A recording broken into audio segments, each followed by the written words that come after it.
you were actually healthier before the agricultural revolution happened. Not richer, not safer, not living longer on average, because infant mortality and violence took a brutal toll either way. But if you had made it to adulthood as a hunter-gatherer 10,000 years ago, your body would have been taller, stronger, and freer of disease than your ancestors just a few thousand years later, after they'd traded the wild for the wheat field. That should sound backwards. Farming is supposed to be progress. Somehow it made the human body worse. Here's the strange part. You already know the story of the agricultural revolution as one of humanity's greatest leaps forward. Stable food, permanent settlements, the birth of cities, writing, government, civilization itself. All true.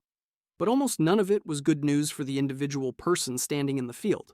The revolution was a triumph for the species and a disaster for the body carrying it out. You can actually see this happen. Not in old texts, but in bones. Bioarchaeologist George Armelagos spent decades studying skeletal remains from a site called Dickson Mounds, in what's now Illinois, where the population transitioned from hunting and gathering to intensive corn farming over several centuries. The skeletons before the transition and after the transition are, in effect, two different populations answering the same question. What does this lifestyle do to a human body? Armelagos found that after the shift to farming, average height dropped. Enamel defects in teeth, a marker of childhood malnutrition and stress, became far more common. Signs of infectious disease, visible as lesions on bone, roughly tripled. Life expectancy at birth appears to have gone down, not up. Think about what that means. The switch to agriculture didn't gradually improve the human body over generations. It measurably shrank it. Why would eating a stable, farmed food supply make you sicker than eating a hunted and gathered one? Start with the diet itself. Hunter-gatherers typically ate a wide range of wild plants and animals, dozens of species across a year, which meant a wide range of vitamins, minerals, and protein sources. Early farmers ate whatever their one or two staple crops could provide, usually a grain like wheat, barley, or corn. A diet built around a single starchy crop delivers plenty of calories and very little of everything else. You can fill a stomach on grain. You cannot easily build a resilient immune system on it. The Dickson Mounds skeletons show exactly this kind of nutritional narrowing, written directly into their teeth and bones. Then there's density. Hunter-gatherer bands were small and mobile, typically a few dozen people, moving on before their waste, their sickness, or their depleted local food could catch up with them. Farming demanded the opposite, staying put, permanently, next to a fixed field. That single decision, to stop moving, changed almost everything about human disease. Fixed settlements meant your own waste accumulated near your water supply. It meant granaries that attracted rodents, and rodents that carried new pathogens. It meant living, for the first time in human history, in close and constant contact with domesticated animals, cattle, pigs, and fowl, whose diseases could now jump the species barrier in both directions. Evolutionary biologist and geographer Jared Diamond, in an influential 1987 essay that reshaped how many scientists talk about this period, called the switch to agriculture the worst mistake in the history of the human race, arguing that it traded the varied, relatively low-effort diet of foraging for a narrower, harder-working, more disease-prone existence, all in exchange for producing more food per acre, not a better life per person. More food per acre is the key phrase there, and it's worth sitting with. Agriculture didn't win because it made individual humans healthier. It won because it could support far more humans on the same amount of land, even if each of those humans was, on average, shorter, sicker, and working harder than their hunter-gatherer counterpart. A population of malnourished farmers could still outcompete and eventually outnumber a population of well-fed foragers, simply by sheer numbers. Evolution and history don't reward individual well-being. They reward whichever strategy produces more surviving offspring, and farming, for all its costs to the body, produced far more of those. That's the twist most people never hear. The agricultural revolution wasn't a health upgrade that humanity chose. It was a numbers game that humanity won, at the direct expense of the individuals living through it.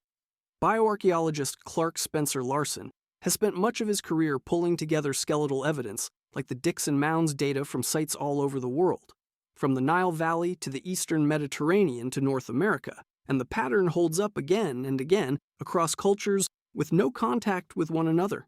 Wherever a population shifts from foraging to farming, the skeletal record shows the same signature: shorter stature, more dental disease, more skeletal evidence of infection, and more signs of repetitive physical strain from the new, narrower range of labor that farming demanded.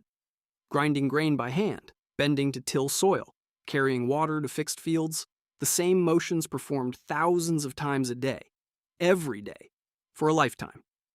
Hunter-gatherers used a much wider variety of movement patterns, and by several measures Larsen's research points to appear to have carried more robust, less repetitively damaged skeletons as a result. So if farming was worse for the body in almost every measurable way, why did it spread everywhere, permanently, and never get abandoned once large populations depended on it? Because by the time anyone might have wanted to go back, they couldn't. A hunter-gatherer band of 30 people could pack up and leave in an afternoon if a region stopped producing enough food. A farming settlement of 3,000 people with fields, granaries, and buildings representing generations of accumulated labor had no such option. The population had already grown to a size the land could only support through continued farming. This is sometimes called the agricultural trap. Once a population becomes dependent on farming to feed its own growth, reverting to foraging is no longer mathematically possible. There isn't enough wild food left to feed everyone. You can't unring that bell. The revolution wasn't a decision made once. It was a one-way door that closed behind an entire species without anyone voting on it.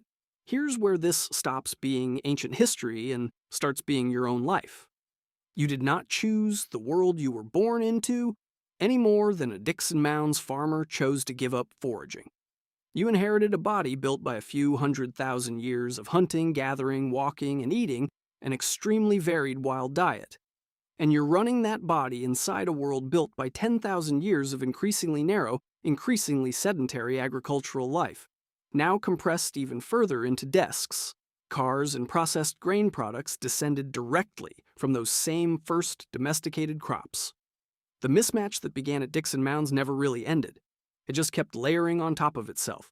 Generation after generation, each new convenience trading a little more of the varied, physically demanding hunter-gatherer lifestyle for a little more stability, a little more density, and a little more narrowness.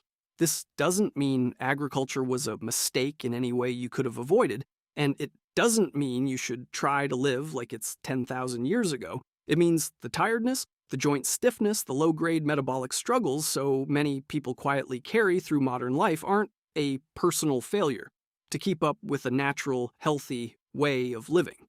They're the latest chapter in a trade-off your species made before you were born for reasons that had nothing to do with your individual body, and everything to do with how many humans a given patch of land could support. You are not failing to live correctly.